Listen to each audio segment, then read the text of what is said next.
Assalamualaikum semuanya, welcome back to my podcast channel. Kali ini aku kedatangan tamu spesial, mahasiswi dari UIN Sunan Kalijaga, Yogyakarta.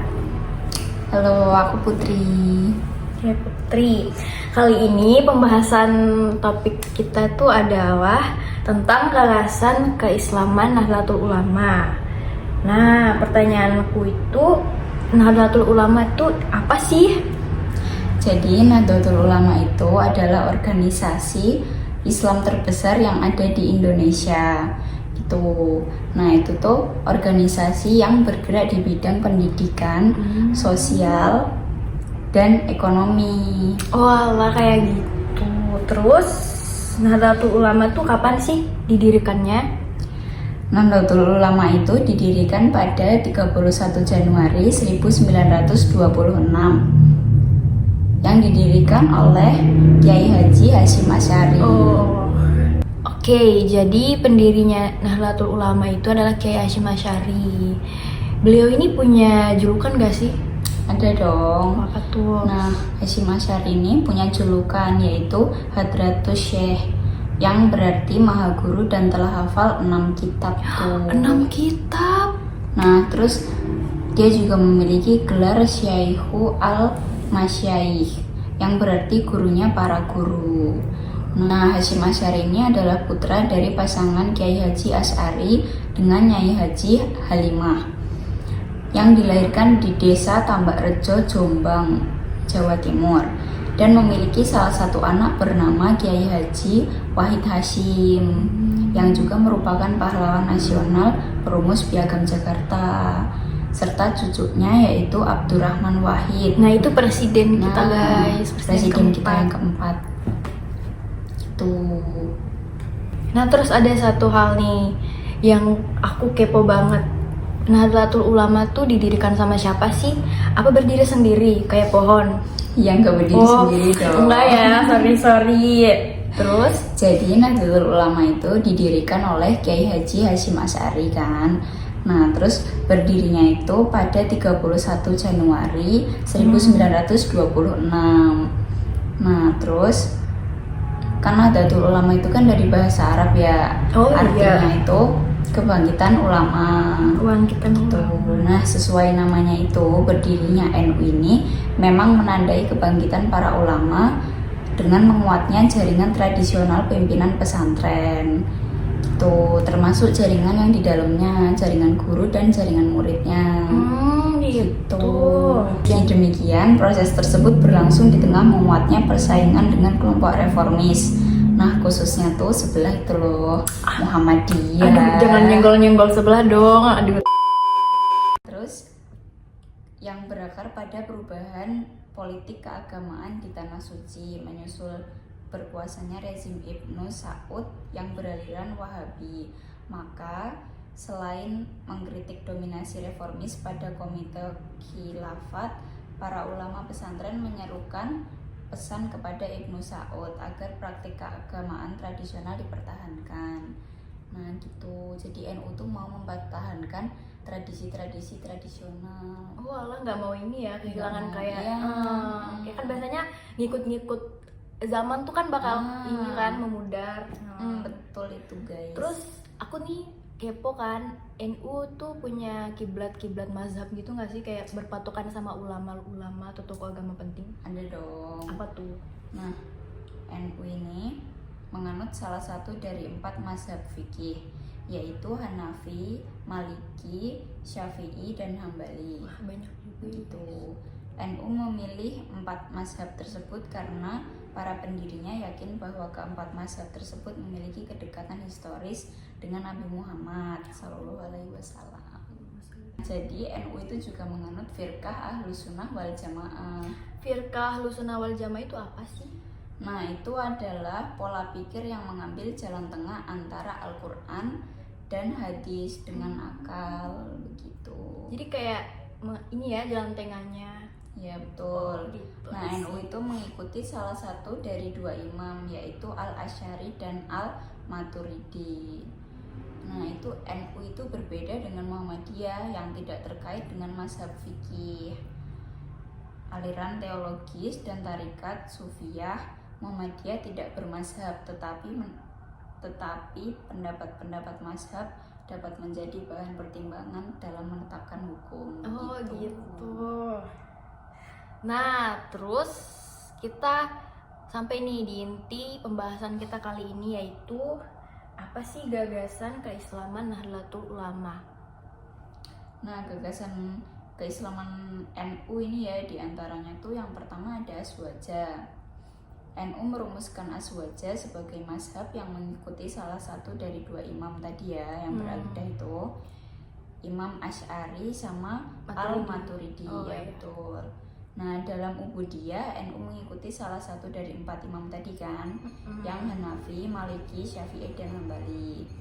Nah, kemudian ada jalan tengah, yaitu NU mengedepankan prinsip jalan tengah dalam pemikiran keagamaan, sosial, dan politik. Terus yang kemudian lagi ada Islam Nusantara kan. NU memandang Islam Nusantara sebagai manifestasi dari NU sendiri. Oh. Nah, kemudian ada lagi nilai-nilai Islam. Apa tuh? NU taat pada ajaran Islam yang asli, yang berdasar Al-Quran dan Al-Hadis tadi. Oh, jadi ini ya nggak ngikut-ngikut Islam palsu itu loh, yang sesat-sesat lah. Jangan ya, Dik, ya. Jangan. Lanjut. Nah, kemudian ada kemaslahatan. NU ini memandang kemaslahatan sebagai landasan dari seluruh diskursus pemikiran keagamaan. Nah, yang terakhir ada nilai-nilai dasar. NU memiliki nilai dasar yaitu 5. Yang pertama ada tawasud, yang artinya moderat. Terus yang kedua ada iktidal, yang artinya keadilan. Yang ketiga ada tasamuh, yang artinya toleransi. Yang keempat, kemudian ada tawasun, yang artinya seimbang. Dan yang terakhir yang paling biasa kita dengar, apa tuh? amar ma'ruf nahi munkar. Nah, Apa tuh? itu adalah menegakkan kebaikan dan mencegah kemunkaran. Ini tuh biasa ada kalau misalkan kita kayak disuruh sholat kan. Nah, makanya kita harus sholat guys, biar mencegah itu. Nah, terus NU tuh gimana sih pengaplikasiannya dalam keseharian? Nah, implementasi NU itu dalam kehidupan sehari-hari dapat dilihat melalui beberapa aspek ya teman-teman. Nah, ini tuh ada 6 aspek. Yang pertama, pendidikan agama. NU ini aktif dalam mendirikan pesantren dan sekolah yang mengajarkan nilai-nilai agama, terus mengajarkan nilai-nilai akhlak, toleransi, gitu-gitu. Toleransi itu penting banget ya guys. Yes. Nah, ini kan membantu masyarakat memahami dan mengamalkan ajaran Islam secara baik dan benar. Nah, terus yang kedua ada kegiatan sosial. Nah, banyak kegiatan sosial yang dilakukan NU seperti bakti sosial, kesehatan, dan memperdayakan ekonomi. Kegiatan ini bertujuan untuk membantu masyarakat dan mengurangi kesenjangan sosial. Yang ketiga ada penguatan kebudayaan. Nah, NU ini mendorong pelestarian budaya lokal yang sesuai dengan nilai-nilai Islam ya tapinya. Hal ini termasuk seni, sastra, dan tradisi yang mengedepankan harmoni dan kerukunan. Terus yang keempat ada kegiatan keagamaan. NU ini menyelenggarakan pengajian, terus sholawatan, dan acara keagamaan lainnya yang memperkuat iman dan ukhuwah antar anggota masyarakat. Oh gitu, lumayan ini ya, lumayan banyak juga. Kemudian yang kelima ada pendekatan toleransi. Nah, NU ini berperan dalam mempromosikan dialog antar agama dan menjaga kerukunan antar umat juga. Terus menekankan pentingnya toleransi dalam kehidupan bermasyarakat juga. Nah, terus yang terakhir nih, yang keenam ini yang paling panas sih. Apa tuh? Partisipasi politik. Nah, NU tuh juga mendorong anggotanya untuk aktif dalam politik dengan cara yang positif, baik melalui pemilihan umum maupun pengabdian di pemerintahan demi kemaslahatan umat. Nah, jadi NU ini termasuk organisasi Islam yang ini ya, yang aktif dalam politik. Ya. Tapi harus secara positif ya guys ya, jangan negatif. Nah, Dengan cara-cara ini tadi, NU ini berusaha mewujudkan masyarakat yang lebih baik, beradab, dan berkeadilan. Terus apa sih pengaruh Nahdlatul Ulama terhadap masyarakat? Nah, dengan didirikannya NU, kaum tradisionalis mempunyai organisasi sendiri yang dikelola secara modern, mempersatukan para ulama di sebagian besar Jawa Tengah dan Jawa Timur. Melalui NU ini, berbagai aspirasi dan kepentingan para ulama dibahas dengan cara terkoordinasi. Terus, sebagai sebuah organisasi, NU juga berkontribusi dalam pembangunan dan kemajuan bangsa. Selain memperkuat inteligensi Muslim, NU juga turut memperkuat demokratisasi, sistem birokrasi dan pemerintahan, serta kesejahteraan sosial ekonomi umat. Nah, NU ini bertujuan membina masyarakat Islam berdasarkan pahlam. Jadi Nahdlatul Ulama tuh sangat punya banyak pengaruh guys dalam masyarakat. Buktinya itu tadi. Nah kan tadi kamu mention nih ada kegiatan keagamaan NU. Aku tuh kepo kegiatan keagamaan NU yang biasanya digelar di Jogja yang baru-baru banget itu apa sih? Nah, kegiatan keagamaan NU yang ada di Jogja ini yang sekarang tuh lagi sering banget diadain tuh sholawatan. Nah, itu tuh sholawatannya tuh bisa kayak giliran gitu loh di setiap daerah. Nah kiainya yang datang itu bisa macam-macam kayak Habib Syekh gitu kemarin terakhir. Terus ada juga Habib Sayyidi Barobah. Nah gitu yang paling ngetren sih sekarang yang itu sih. Yang mana? Yang Habib Syekh itu yang penontonnya tuh bisa banyak banget. Yang ikut sholawatan tuh sampai berapa kepala? Ribu atau ratusan orang? Ribuan kayaknya sih. Orang parkirannya sampai penuh di mana-mana coy. Kamu datang? Datang lah. Nah terus kemarin tuh yang aku terakhir itu yang ada di daerah Bantul sholawatannya yang ini guys. Nih aku.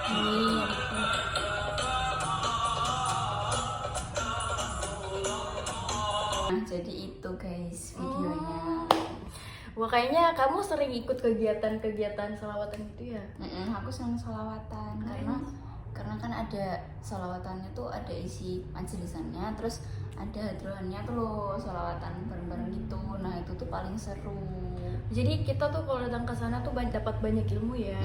Oh gitu guys, sering-sering hafal sholawatan guys. Nah terus di Jogja ini ada berita yang lagi hangat-hangatnya ini. Apa tuh? Di Jogja tuh ada yang kena penusukan. Itu adalah seorang santri. Gitu. Nah terus santrinya itu kan di pondok pesantren Krapyak itu loh. Itu kan salah satu pesantren NU yang ada di Jogja. Nah itu kan dia kan lagi ceritanya tuh lagi lagi jajan kayaknya tuh di daerah Prawiro Taman.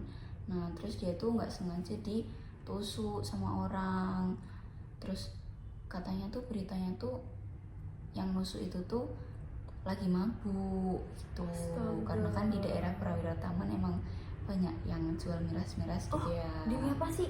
Iya gitu. Itu nggak diusut guys sama polisi? Nah lagi diusut, cuman kan katanya tuh pelakunya tuh udah ketemu tapi belum dikasih hukuman tuh loh. Nah terus makanya tuh siang ini pagi sampai siang ini tuh hari ini hari ini banget para santri itu berkumpul di depan Polda DIY. Nah itu tuh mengumpulkan berapa ya 10.000 santri ya Pak? 10.000 itu banyak banget. Itu untuk demo itu buat menuntut keadilan. Nah yang ditusuk itu sekarang nggak meninggal guys, alhamdulillah. Cuman sakit kritis gitulah. Jadi masih di rumah sakit. So kita semoga harapannya tuh santri korban penusukan ini bisa cepat sembuh. Iya, menjalani segera mendapat keadilan. Oh iya nih Put, kalau kamu sendiri tuh ngikut organisasi Islam apa sih? Nah kalau aku sama keluarga itu ikutnya tetap NU. Karena kan walaupun aku tinggalnya di Jogja kota, tapi kan agak-agak pinggir dekat Bantul. Nah jadi maksudnya tetap ikut NU karena ikut di lingkungan sekitar. Kalau kota Jogja kan kebanyakan kan dominannya kan Muhammadiyah. Oh iya. Karena pemerintah juga Muhammadiyah guys. Jadi NU di Jogja tuh termasuk minoritas ya? Oh, aku baru tahu. Ya, tapi sekalinya orang NU dikumpulin di kota ya tetap Banyak. cepet. Oh. Nah, terus kalau kamu gimana? Ikut NU apa Muhammadiyah? Nih, gimana ya? Tapi aku tuh nggak ngikut Muhammadiyah atau NU tuh aku nggak ikut. Aku ikut organisasi Islam lain. Ya mungkin beberapa orang Jawa tuh nggak tahu ya karena aku dari Sulawesi. Jadi aku ikut DDI. DDI itu apa sih? Darut Dakwah Wal Irsyad. Walah, jadi gitu ya, yang dominan di Sulawesi itu yang itu organisasimu itu. Tapi di Sulawesi Muhammadiyah itu juga ada kok, malah sering lagi gitu. Oh. Tapi banyak perbedaan sih organisasiku sama yang Muhammadiyah tuh, karena kalau di Muhammadiyah tuh setauku ya, kalau misalkan kita berkunjung ke kuburannya, berziarah gitu kan ke kuburan, kita tuh dilarang ini tahu nyiram gitu. Oh iya. Iya, katanya kata kakekku yang Muhammadiyah tuh nggak boleh. Aku juga nggak tahu sih alasannya apa. Berarti emang banyak perbedaan Banyak. gitu ya. Terus katanya juga Organisasi. ini nggak kunut kalau Iya, sholat subuh Muhammadiyah. itu Emang juga. iya? Iya, salah satu perbedaannya NU sama Muhammadiyah itu, guys. Tapi kayaknya menurutku NU sama DDI itu nggak ini sih, nggak beda jauh. Kayaknya kalau dibanding sama Muhammadiyah tuh nggak terlalu beda sih. Karena emang NU tuh penganut yang nilai-nilai tradisional kan. Iya, DDI juga kayak masih gitu kok guys. Nah, Nggak kalau Muhammadiyah itu kebanyakan kayak nilai-nilai yang udah reformasi gitulah. udah direvisi ya. Revisi. Nah, jadi itulah tadi pembahasan kita tentang gagasan keislaman Nahdlatul Ulama. Kita ucapkan terima kasih banyak sama narasumber kita kali ini karena memberikan banyak informasi yang mengedukasi saya dan teman-teman yang menonton. Sama-sama. Makasih banyak. Nah, jadi kita akan mengakhiri podcast kita kali ini. Terima kasih banyak and see you next time. Dadah.